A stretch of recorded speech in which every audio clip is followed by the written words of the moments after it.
네, 안녕하세요. 한병호입니다. 바이든 당선으로 완벽한 그린혁명 시대가 이제 도래를 할 것입니다.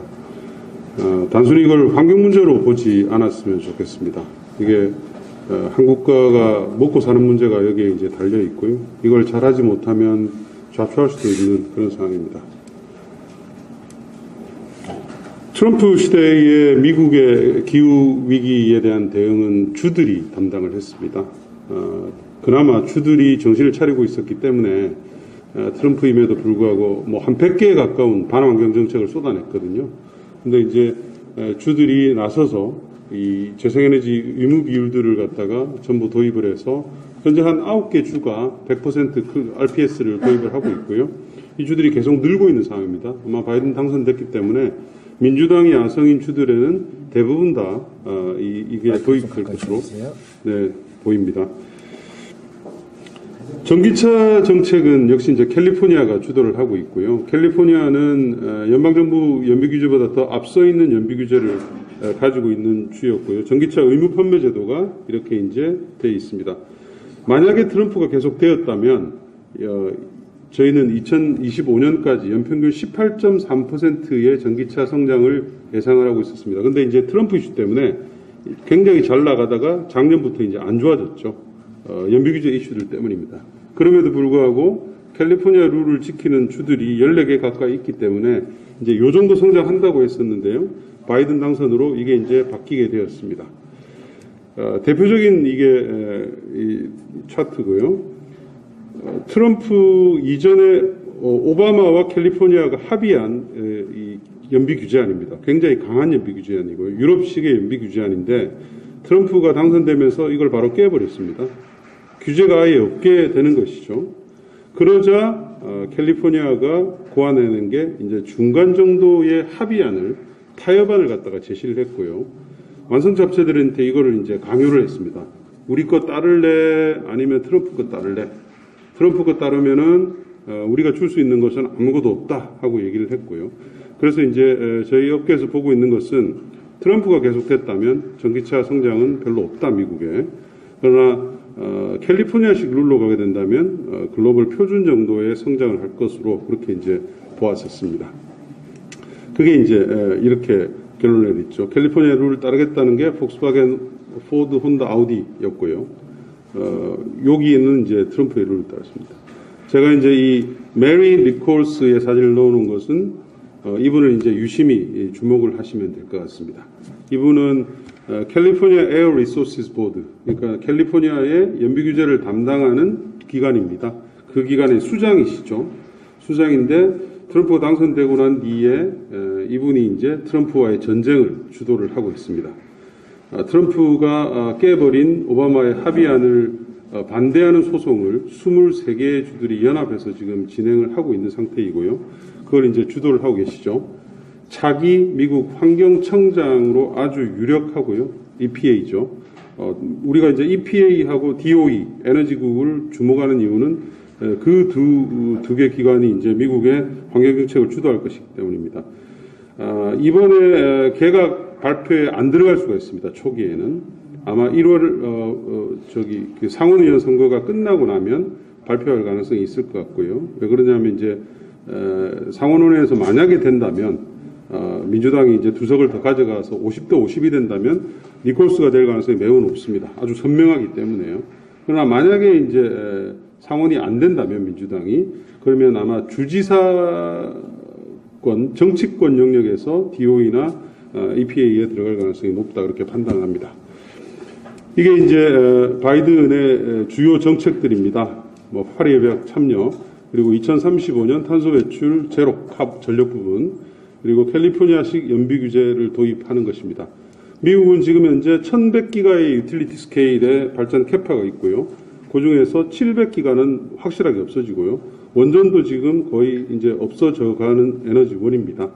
그래서 발전 비중으로 봤을 때 수력을 포함해서 이 리뉴어블 쪽이 요 정도 있고요. 다른 부분들을 이제 대체를 하게 되는 것인데 굉장히 어려운 겁니다. 거의 이걸 다 대체하는 데만 하더라도 연간 100기가에 가까운 재생에너지 설치가 있어야 되는데요.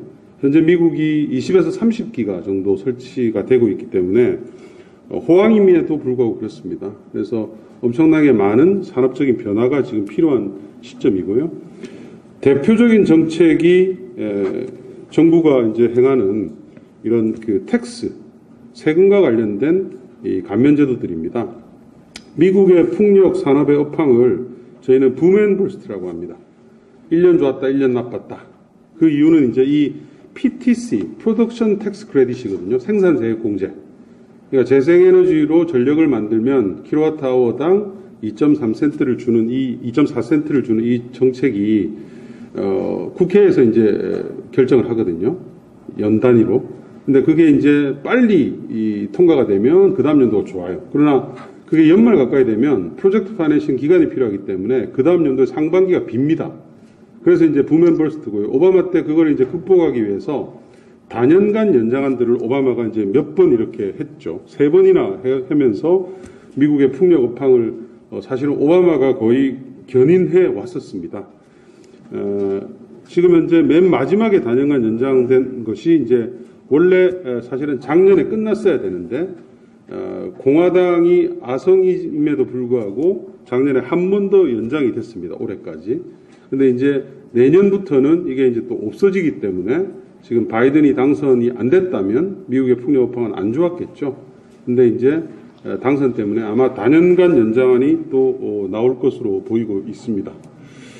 그래서 그런 것들에 따르면 미국의 풍력 설치량 추이가 저희들이 원래 예상했던 것보다 2022년도가 6기가 그리고 2025년에는 10기가 이상 더 증가할 것으로 보고 있고요.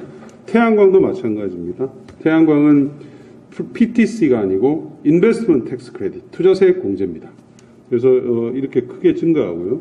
전기차 부분은 트럼프가 맡고 있는 연방정부 보조금이 내년부터 부활이 되게 됩니다. 브랜드별당 20만 대의 캡이 있었는데요. 그걸 이제 민주당은 60만 대까지 올리자고 제안을 해놓은 상태인데 트럼프가 반대를 해서 못했거든요. 그래서 내년부터 당장 아마 이게 부활이 될 거기 때문에 전기차 추정치도 이렇게 올라가게 됩니다. 오바마하고 비교하면 어떨까요? 바이든이 훨씬 더 스코어 카드가 높습니다. 뭐 전력도 그렇고요. 교통 부분도 그렇고요. 전력하고 교통이 C인 이유는 이렇습니다. 이거는 이제 굉장히 여기 계신 의원님들이 좀 주목을 하셔야 될 상황인데요. 오바마가 2008년도에 됐잖아요. 2008년도에 됐을 때 상하원을 원사이드하게 이겼습니다. 민주당이. 상원이 거의 20석 가까이 우위였었고요. 하원은 거의 70석 가까이 우위였습니다. 완전히 뭐 지금 우리 상태랑 비슷하죠. 그래서 기대가 엄청 높았었어요. 관련된 주가들도 그렇게 움직였었고요. 근데 중요한 건 2년 동안 아무것도 못했어요. 왜 못했냐면 캡앤트레이드를 오바마가 이제 들고 나왔거든요. 탄소 배출 거래제도를 전면적으로 실시하자. 그거 가지고 2년 동안 싸웠어요. 결국은 못했죠. 그 원사이드한 의석을 가지고도 산업계의 반대가 많고 지역 주민들의 반대가 많아서 그러고 나서 호송세월을 보내고 그 다음부터는 상하원에서 뺏기기 시작을 했죠. 2014년도에는 대통령만 민주당이고 다 이제 공화당이 다 장악을 했습니다.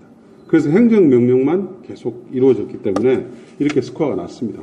그걸 이제 바이든이 워낙 뼈저리게 지켜봤기 때문에 아마도 이번 바이든 정부는 굉장히 프랙티컬한 어프로치를 할 것 같고요. 그래서 실질적으로 굉장히 우리 입장에서는 곤혹스러운 일들이 많아질 것으로 그렇게 이제 판단을 하고 있습니다. 해리스를 당연히 이제 주목을 하셔야 되겠죠.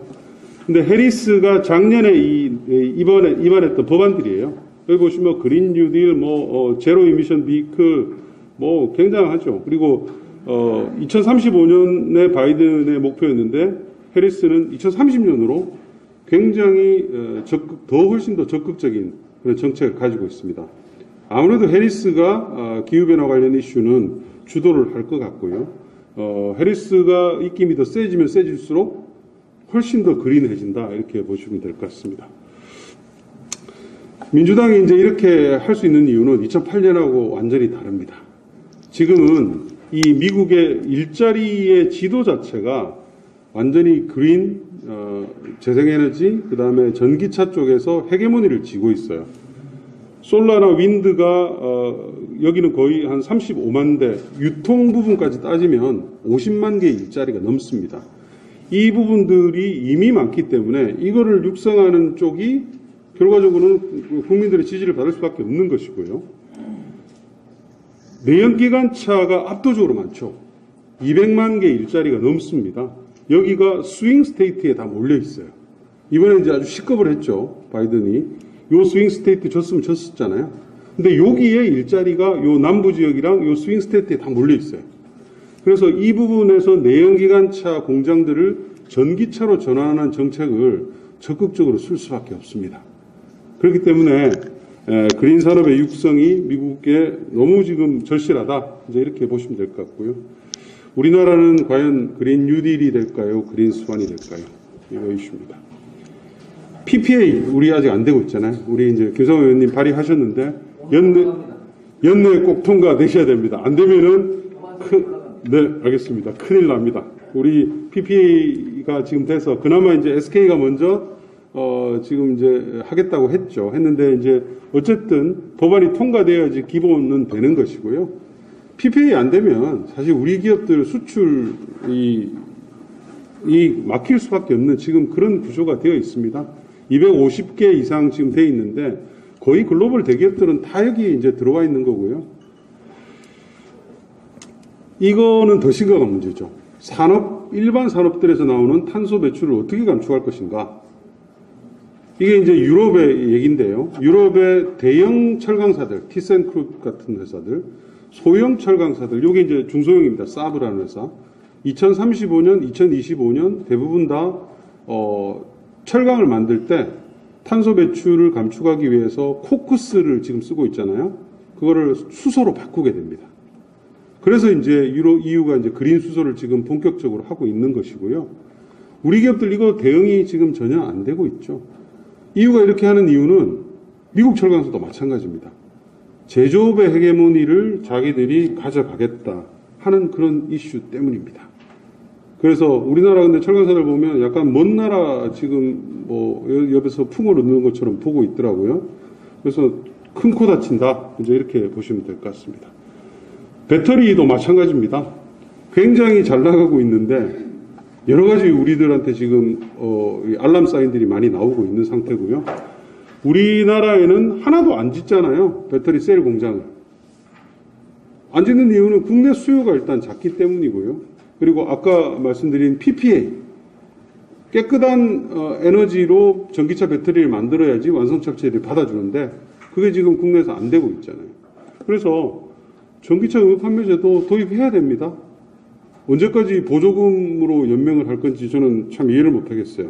전 세계의 어떤 국가도 보조금만 뿜어주는 국가는 없습니다. 규제 하에서 보조금을 줘야지 그게 이제 산업이 육성이 되는 것이죠. 해상풍력 마찬가지입니다. 뭐 굉장히 참 의지는 높으나 왜 대만식으로 하지 않는지 이해를 할 수가 없습니다.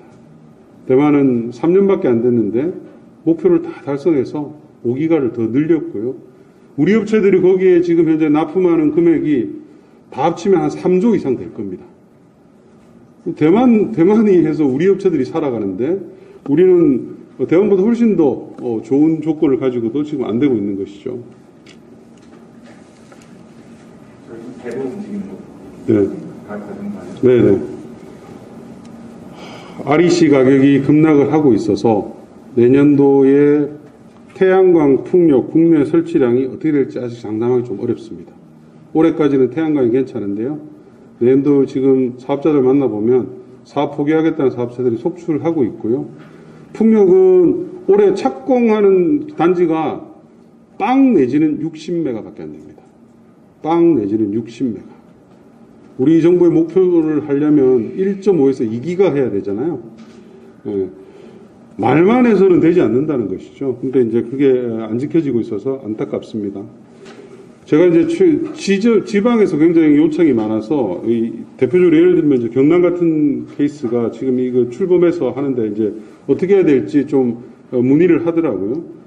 근데 안타까운 게 전문가들도 부족하고 서로 어떤 조율이 잘 안 되는 것 같아요. 그래서 일부 지자체는 핵 융합을 그린 뉴딜이라고 하는 지자체도 있고요. 하여튼 별 재밌는 얘기들이 많이 있습니다. 근데 그렇게 해가지고는 제한된 예산으로 우리가 잘할 수가 없죠. 컨트롤 타워가 필요합니다. 이 정도로 제 강의는 마치도록 하겠습니다. 감사합니다.